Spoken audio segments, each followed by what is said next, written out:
YouTube channel Trinity Voice. ആകുല നേരത്തൻ ചാരത്തണഞ്ഞു ഏകുന്നു സാന്ത്വനം നീ എനിക്ക്. ആകുല നേരത്തൻ ചാരത്തണഞ്ഞു ഏകുന്നു സാന്ത്വനം നീ എനിക്ക്. ആകയാലില്ല തെല്ലും ഭയോ പകലും രാവും നീ അഭയം. ആകയാലില്ല തെല്ലും ഭയം പകലും രാവും നീ അഭയം. എന്നേശുവേ നീ ആശ്രയം എന്നാളും മന്നിലി സാധുവിന്. എല്ലാരും പാരിൽ കൈവിട്ടാലും എന്നെ കരുതുന്ന കർത്താവു നീ. എല്ലാരും പാരിൽ കൈവിട്ടാലും എന്നെ കരുതുന്ന കർത്താവു നീ. എന്നേശുവേ. നമുക്ക് ഫസ്റ്റ് സെഷനിലേക്ക് പോകാം. ഉൽപ്പത്തി പുസ്തകം 3:23-24, പിന്നെ 4-ാം അധ്യായത്തിൻ്റെ 1-ാം വാക്യം കൂടി. Genesis chapter 3 verse 23 and 24, chapter 4 verse 1. അവനെ എടുത്തിരുന്ന നിലത്ത് കൃഷി ചെയ്യേണ്ടതിന് യഹോവയായ ദൈവം അവനെ ഏദൻ തോട്ടത്തിൽ നിന്ന് പുറത്താക്കി. Therefore the Lord God sent him forth from the garden of Eden to till the ground from whence he was taken. ഇങ്ങനെ അവൻ മനുഷ്യനെ ഇറക്കിക്കളഞ്ഞു. ജീവന്റെ വൃക്ഷത്തിങ്കലേക്കുള്ള വഴി കാപ്പാൻ അവൻ ഏദൻ തോട്ടത്തിന് കിഴക്ക് കെരൂബുകളെ തിരിഞ്ഞുകൊണ്ടിരിക്കുന്ന വാളിൻ്റെ ജ്വാലയുമായി നിർത്തി.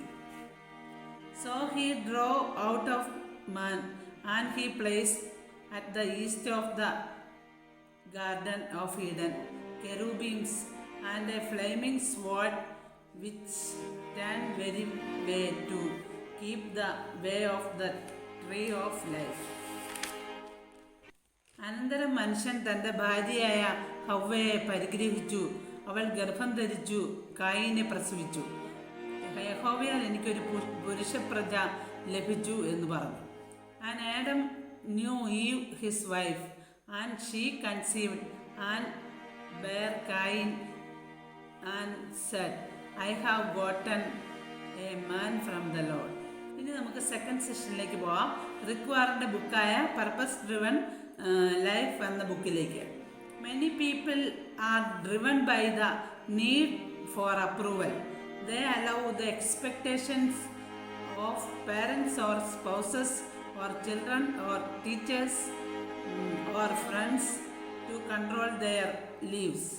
Many adults are still trying to earn the approval of unpleasable parents. Others are driven by peer pressure, always worried by that others might think. Unfortunately, those who follow the crowd usually get lost in it. I don't know all the keys to success, but one key to failure is to try to please everyone. Being controlled by the opinions of others is a guaranteed way to miss God's purpose for your life. Jesus said, no one can serve two masters. There are other forces that can drive your life, but all lead to the same dead end. Unused potential, unnecessary stress, and unfulfilled life. നമുക്ക് third സെക്ഷനിലേക്ക് പോവാം. Proverbs chapter 3 words 24, 25 and 26. സദൃശവാക്യങ്ങൾ 3:24, 25, 26. നീ കിടപ്പാൻ പോകുമ്പോൾ നിനക്ക് പേടിയുണ്ടാകയില്ല, കിടക്കുമ്പോൾ നിന്റെ ഉറക്കം സുഖകരമായിരിക്കും. When thou liest down, thou shalt not be afraid. Yeah, thou shalt lie down, and thy sleep shall be sweet. പെട്ടെന്നുള്ള പേടി ഹേതുവായും ദുഷ്ടന്മാർക്ക് വരുന്ന നാശനിമിത്തവും നീ ഭയപ്പെടുകയില്ല. Be not afraid of sudden fear, neither of the desolation of the wicked when it cometh. യഹോവ നിന്റെ ആശ്രയമായിരിക്കും, അവൻ നിന്റെ കാൽ കുടുങ്ങാതെ വണ്ണം കാക്കും. For the Lord shall be thy confidence, and shall keep thy foot from being taken. നമുക്ക് fourth സെക്ഷനിലേക്ക് പോകാം.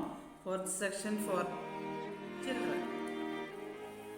നമ്മുടെ കുട്ടികൾക്ക് വേണ്ടിയിട്ടുള്ള ബൈബിൾ കഥകളാണ് ഇതിൽ വായിക്കുന്നത്. അതിലേക്ക് നമ്മുടെ ചിന്തയെ തിരിക്കാം. യാക്കോബ് പെട്ടെന്ന് ഞെട്ടി ഉണർന്നു. യഹോവ ഇവിടെയുണ്ട്, ഞാൻ അത് ഇല്ലല്ലോ അവൻ പറഞ്ഞു. ഇത് ദൈവത്തിൻ്റെ ആലയമായിരിക്കണം, സ്വർഗത്തിലേക്കുള്ള വാതിലും ഇതുതന്നെ, എനിക്ക് പേടിയാവുന്നു. യാക്കോബ് താൻ തലയണയായി വെച്ചിരുന്ന കല്ലെടുത്ത് ഒരു തൂണായി അവിടെ നിർത്തി, അതിന്മേൽ എണ്ണയൊഴിച്ചു. ദൈവത്തിൻ്റെ വീട് എന്നർത്ഥമുള്ള ബഥേൽ എന്ന് ആ സ്ഥലത്തിന് പേരും നൽകി. അവൻ ദൈവസന്നിധിയിൽ ഒരു പ്രതിജ്ഞ എടുക്കുകയും ചെയ്തു. ദൈവമേ, നീ എന്നോടുകൂടെ ഇരിക്കുകയും എൻ്റെ ഈ യാത്രയെ സംരക്ഷിക്കുകയും ആഹാരവും വസ്ത്രവും നൽകുകയും എൻ്റെ പിതാവിൻ്റെ വീട്ടിലേക്ക് തിരികെ കൊണ്ടുവരികയും ചെയ്താൽ നീ എൻ്റെ ദൈവമായിരിക്കും. കല്ല് തൂണായി നിർത്തിയിരിക്കുന്ന ഈ സ്ഥലം നിനക്ക് ആരാധനാസ്ഥലമായിരിക്കും. ഞാൻ നിനക്ക് എല്ലാത്തിലും ദശാംശം നൽകും. യാക്കോബ് ദൈവത്തോട് മല്ലയുദ്ധം ചെയ്യുന്നു. യാക്കോബ് തൻ്റെ അമ്മാവനായ ലാബാൻ്റെ വീട്ടിൽ സുരക്ഷിതനായി വന്നു ചേർന്നു. അവിടെ ലാബാൻ്റെ ആടുകളെ മേയ്ക്കുകയായിരുന്നു അവൻ്റെ തൊഴിൽ. ഇതിനിടെ ലാബാൻ്റെ മക്കളായ ലേയയെയും റാഹേലിനെയും യാക്കോബ് വിവാഹം കഴിച്ചു. അവന് മക്കളുണ്ടാവുകയും ധാരാളം സമ്പത്ത് ലഭിക്കുകയും ചെയ്തു.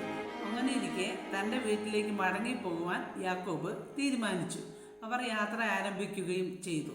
എന്നാൽ താൻ ചതിച്ച തൻ്റെ സഹോദരനെ നേരിടുവാൻ യാക്കോബിന് ഭയമായിരുന്നു. തൻ്റെ ദാസന്മാരെ ആടുമാടുമൊത്ത് യാക്കോബ് ആദ്യം പറഞ്ഞു വിട്ടു. സഹോദരന് 500 മൃഗങ്ങളെ സമ്മാനിക്കുവാനായിരുന്നു യാക്കോബിൻ്റെ തീരുമാനം. ഈ വലിയ സമ്മാനത്തിൽ ഏശാവ് സന്തുഷ്ടനാകുമെന്ന് അവൻ കരുതി. അപ്പം 4 സെക്ഷൻ ഇവിടെ അവസാനിച്ചിരിക്കുകയാണ്. God bless you abundant.